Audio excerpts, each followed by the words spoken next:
What does war become when it is no longer about conquering ground, but about plunging cities into darkness? What does it mean when the front line is not a visible line on a map, but a network of power cables, transformers, and railway tracks stretching across a nation's heartland? In Ukraine, these questions are no longer abstract. They define the very reality of the conflict, and every new missile strike makes them more urgent. After news broke of fresh, long-range missile deliveries to the region, the conflict entered a more ominous and unpredictable phase. The war is no longer about inching forward over battered fields or capturing ruined city blocks. Now, Ukraine finds itself fighting not just for territory or strategic positions, but for the basic ability to live and function as a society. In recent days, relentless missile and drone barrages have battered crucial infrastructure. Power stations in Chernihiv and Sumy, railway junctions in Kharkiv, and industrial zones in Dnipro have all been targeted, casting vast regions into blackout and sending ripples of disruption through the country's arteries. Civilians are left to bear the brunt of these attacks. Families huddle in cold, candle-lit rooms for hours or even days, shivering as the temperature drops. Train stations stand deserted as schedules collapse, with digital boards frozen in time and passengers stranded. Emergency workers, often volunteers themselves, race from site to site, trying to restore what little can be saved. Daily life itself, charging a phone, making tea, reaching work, becomes a struggle for normalcy and safety. In Kiev, for example, people line up at public power banks to charge essential devices, while others gather firewood to cook simple meals outdoors. Public services teeter under mounting strain, and with each fresh attack, the line between order and chaos grows thinner. This shift in strategy sparks urgent questions. Is this the dawn of a new kind of warfare, where the true objective is not land, but the slow, systematic unraveling of society? If we fail to recognize how the front lines are moving, we risk missing the deeper threats and spiraling consequences waiting just beyond the blackout. Consider the experience of Mariupol in the early months of the conflict. What began as a siege for territory became a battle for survival as water, heat, and food supplies vanished under constant bombardment. Now, similar patterns repeat on a national scale. As the battlefield evolves, so do the challenges facing both soldiers and civilians. The next phase may be shaped less by tanks and trenches, and more by the relentless campaign against the systems that keep a nation running. We are witnessing a transformation seen before in history, but now supercharged by modern technology. During World War II, the bombing campaigns against London and Dresden sought to cripple civilian morale and logistics. Today, precision missiles and drones offer new ways to systematically target infrastructure, making entire regions go dark in minutes. It is no longer just a contest for territory. Now, it is about who controls the switch, and who is left powerless in the shadows. The battlefield has transformed. Rather than pushing front lines or seizing cities, this war is now fought over infrastructure. Energy grids, fuel depots, transformer stations, and railway junctions are targeted relentlessly. These are not just military assets, they are the arteries that keep society alive. The consequences are immediate and profound. Entire provinces are plunged into rolling blackouts. Trains stop running, fuel supplies dwindle, and cities scramble to move food and medicine where they are needed most. Each strike on a substation or rail yard sends shockwaves far beyond the blast, straining logistics for soldiers and civilians alike. In Zaporizhia, the destruction of a transformer factory not only halted local power, but interrupted the supply of vital replacement parts for months, forcing engineers to cannibalize old equipment and improvise repairs, reminiscent of the resourcefulness seen during the Blitz in 20th century Britain, when Londoners patched together bombed-out infrastructure just to keep trams and lights running. For military commanders, victory now depends on power, fuel, and communications. Progress is no longer measured by kilometers taken, but by whether there is enough energy to fly drones, enough gasoline for convoys, and enough intact tracks to evacuate the wounded or deliver reinforcements.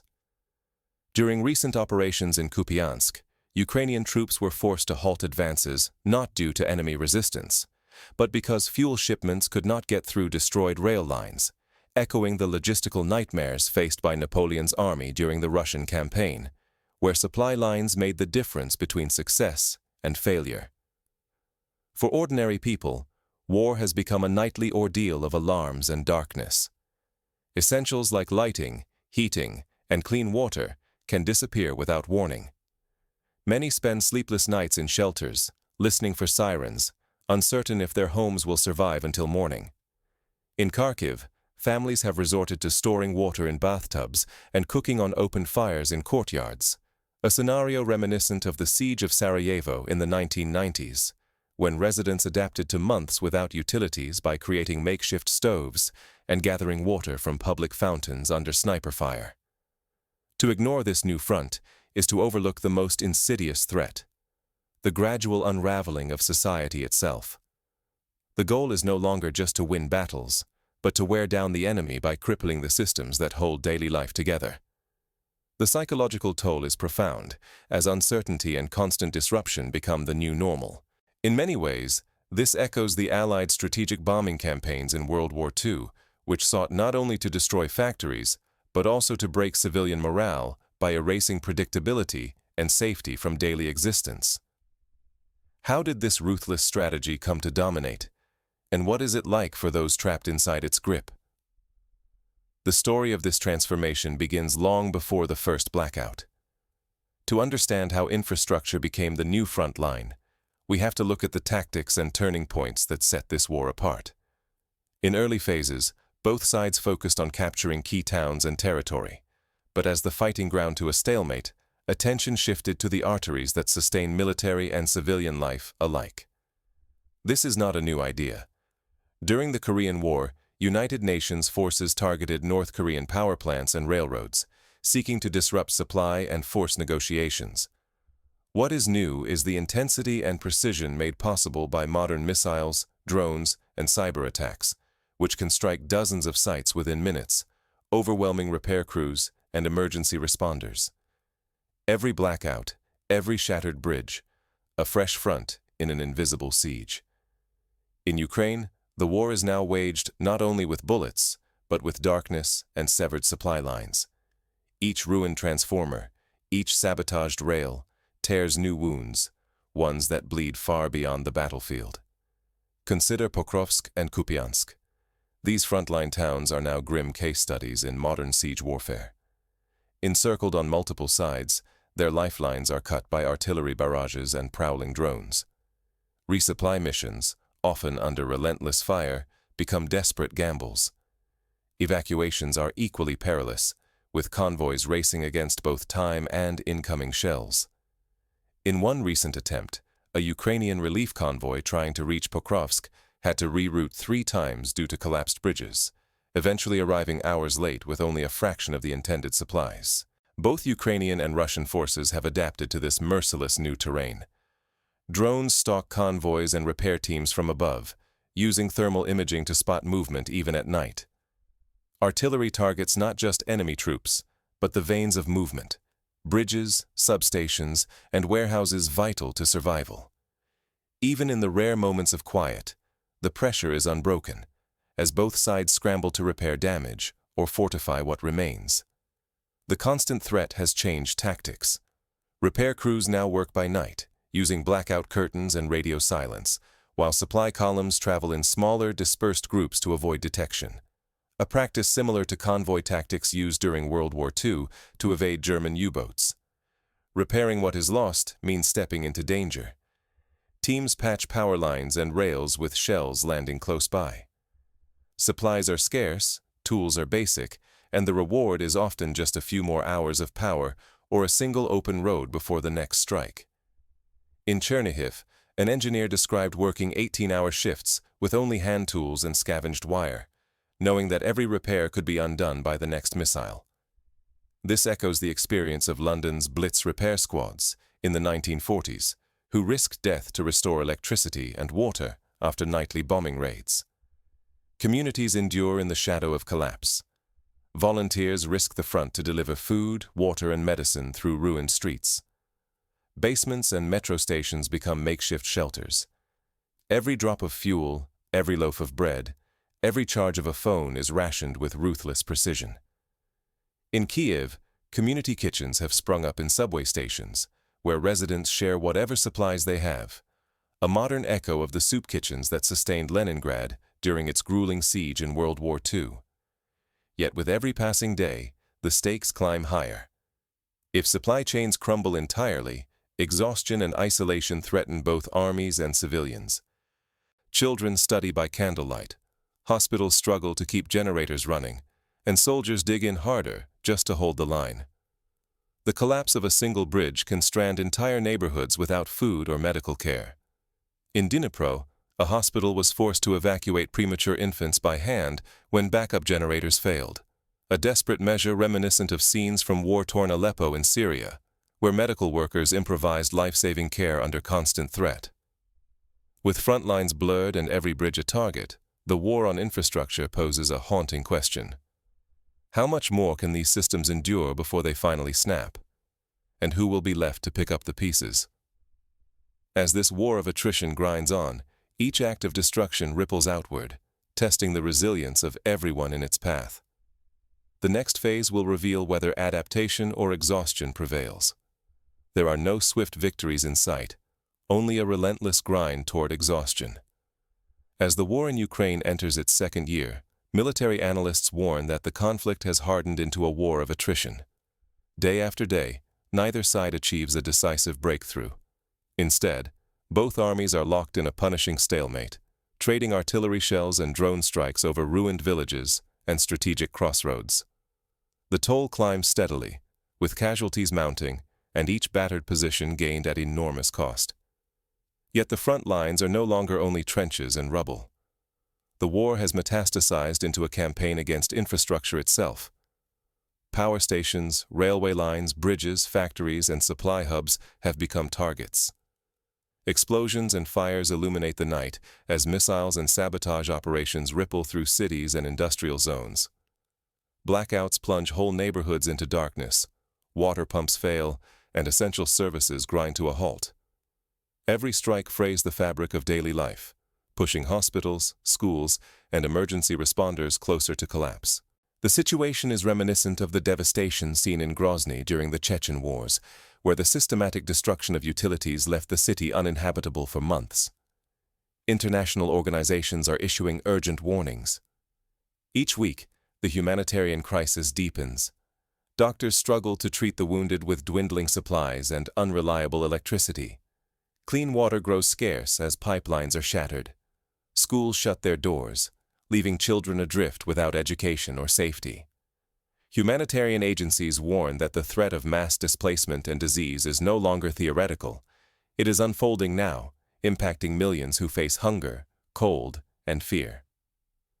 The United Nations estimates that more than 10 million people have been affected by disrupted access to water in the past year alone. Civilians shoulder the heaviest burden. Families are uprooted, forced to shelter in basements or flee with only what they can carry. The psychological toll is severe. Trauma, anxiety, and an ever-present uncertainty about tomorrow now define ordinary life. Economic hardship adds to the crisis, as businesses close, jobs vanish, and basic necessities become luxuries. The rupture of community ties and the erosion of hope are as damaging as any physical destruction. In Lviv, a bakery owner described closing after 70 years in business, unable to find fuel or flour as deliveries dried up. Similar stories abound in every war zone where infrastructure collapses, from Aleppo to Mosul. Analysts debate how much longer this grinding conflict can be sustained. Some warn that both sides are nearing exhaustion, running low on troops, ammunition, and the will to fight. Others caution that the systematic destruction of infrastructure could unleash consequences far beyond Ukraine's borders, disrupting energy flows, trade, and even the world's food supply. With each passing month, the stakes rise, not only for Ukraine and Russia, but for the stability of Europe and the global order itself. The 1973 oil crisis, triggered by conflict in the Middle East, demonstrates how local infrastructure shocks can have worldwide repercussions, causing energy shortages and inflation thousands of kilometers away. The longer this siege endures, the more likely it is that the damage will become irreparable. Fractured communities, collapsed economies, and a humanitarian disaster whose echoes will persist for generations. This is not just a regional tragedy. It is a test of international resolve and a warning of a future where wars are waged not only with weapons, but with calculated attacks on the vital systems that sustain entire societies. The destruction of Mosul's water supply in 2017 left residents dependent on trucked-in water for months, a scenario now playing out in Ukrainian towns as pipelines are repeatedly targeted. But beneath the surface of this grinding conflict, new tactics and technologies are emerging, reshaping what it means to fight and to survive in the 21st century. The next phase will test not only armies, but the resilience of entire populations. Cyber attacks on power grids, for instance, have become more common. In December 2015, a coordinated cyber assault temporarily shut down power for hundreds of thousands in western Ukraine, a chilling preview of how digital and physical warfare now intertwine. Survival now depends on resilience, something deeper than mere resistance. In Ukraine's grinding war of attrition, the true strength of society is being tested far from the front lines. When vital infrastructure lies shattered, it is not only soldiers who must adapt, but entire communities forced into new routines. Volunteer networks and humanitarian groups have become lifelines. They step in to provide food, shelter, and hope whenever government systems falter. Their work sustains basic services and keeps public morale from crumbling, especially as blackouts and shortages become the new normal. Local authorities and civil defense units are pushing resources down to the smallest scale. By decentralizing energy grids, strengthening local supply chains, and improving emergency communications, they create buffers against fresh shocks. Public messaging and community drills now guide citizens, teaching how to respond when the lights vanish or attacks cut off transport. In Mykolaiv, the city council organized neighborhood teams to distribute water and food, while also training residents in emergency first aid and fire safety, a tactic inspired by the community preparedness seen in Japan's earthquake-prone regions, where local drills and decentralized supplies have saved countless lives. But for those watching from afar, the story is more than military maps or diplomatic headlines. To understand the true costs and the fragile hopes for recovery, one must look at the rhythms of daily life. The slow return of power to neighborhoods, the reopening of schools, the cautious arrival of aid convoys. Each is a precarious signal of both humanitarian strain and societal grit. In Cherkasy, the reopening of a single school after weeks of blackout was celebrated with a small local festival, an act of defiance and hope, much like the concerts held in besieged Sarajevo, as an affirmation of life amid destruction. There is also a moral obligation. The world must press for the protection of civilians, defend essential infrastructure, and support real dialogue for peace. Every attack on a power station or hospital is an assault on survival itself, leaving wounds that linger long after the world's attention shifts elsewhere. International conventions, such as the Geneva Conventions, were designed to protect civilian infrastructure, but enforcement remains a challenge. The world must demand accountability when these lines are crossed. Ignoring these deeper lessons risks repeating the same mistakes in future crises, often at even greater human and economic cost. The stakes are not distant. Energy insecurity, fractured supply lines, and lost public trust can ripple outward, touching lives far beyond any single border. The 2003 blackout in North America showed how a technical failure in one region can cascade into a multi-state emergency, illustrating how interconnected and fragile modern societies truly are. As this war of exhaustion grinds on, outside awareness and engagement become more important than ever. By demanding transparency, supporting humanitarian work, and refusing indifference, global citizens help shape what comes next, even from afar. Practical steps include supporting international aid agencies, advocating for diplomatic engagement, and staying informed about evolving tactics that threaten civilian populations. Yet the struggle for resilience is not just about survival. It is about preserving hope and rebuilding what has been lost. The next chapter reveals what it takes to sustain that hope in the face of relentless adversity. Communities across Ukraine and beyond are sharing expertise, resources, and stories of perseverance. Teachers creating online lessons when schools are destroyed, businesses pivoting to support relief efforts, neighbors pooling resources to repair broken water pipes. Each act of recovery, no matter how small, is a testament to the enduring human spirit. In wars of attrition, survival becomes the only true victory, and in Ukraine, the fiercest battle is now over the veins that keep the nation alive. The front lines are no longer marked by shifting borders or dramatic advances.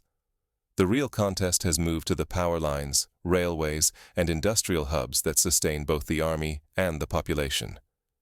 Each blackout, each shattered bridge, every silent train station echoes far beyond the immediate blast, turning daily routines into acts of resilience and resistance. This is not only a clash of armies. It is a calculated campaign to cripple energy supplies and sever transport links, choking off the flow of goods, people, and hope. When transformers are reduced to twisted metal and hospitals stand powerless, the message is clear. This war is being waged not just on soldiers, but on the very foundations of society. Victory here is not measured in territory gained overnight. It is tallied in hours of darkness, in empty grocery shelves, in families shivering through another cold night, and in the weary eyes of those huddled underground. Every strike against a substation or rail depot chips away at the endurance of both frontline troops and civilians, testing the limits of their spirit. The exhaustion is palpable, yet so is the determination to endure. In Odessa, after a week-long blackout, residents organized a communal dinner by candlelight, sharing what little food remained and singing folk songs, turning a moment of despair into a memory of solidarity. If we focus only on maps or troop movements, we risk missing the true story. The relentless destruction of infrastructure is deepening the crisis and reshaping the very nature of this conflict. Energy shortages, paralyzed logistics, and the constant specter of disaster have become weapons in their own right, disrupting economies, fanning unrest, and steadily eroding hope. The lessons for the future are clear. Modern warfare is no longer confined to the battlefield. It reaches into every home, every market, every hospital, and the consequences will be felt for years, perhaps generations, to come. Here, survival is about more than dodging bullets. It is about enduring the everyday siege, keeping lights on, trains moving, and families intact under relentless pressure. Yet with every passing week, the danger grows that this war on infrastructure will spill beyond Ukraine, threatening stability and safety far across Europe and beyond. Disrupted grain shipments from Odessa threaten food security as far away as North Africa and the Middle East, recalling the global famines that followed earlier disruptions in world trade during both world wars. Seeing this reality is not mere analysis, it is a warning and a call to action. Leaders, communities, and audiences everywhere must recognize what is at stake. Ignoring these invisible front lines risks letting the crisis deepen unchecked, with consequences that may reach us all. Just as nations once responded to the Marshall Plan after World War II, so too must the world consider how to support recovery and resilience in the face of modern infrastructure warfare. So when the news mentions another strike or blackout in Ukraine, remember, these are not just background details. They are the pivotal battles of our time, and how we respond could shape the fate of millions. The story of Ukraine today is not just about territory. It is about the fight to keep the lights on, to keep hope alive, and to shape a future where societies can withstand the darkness together.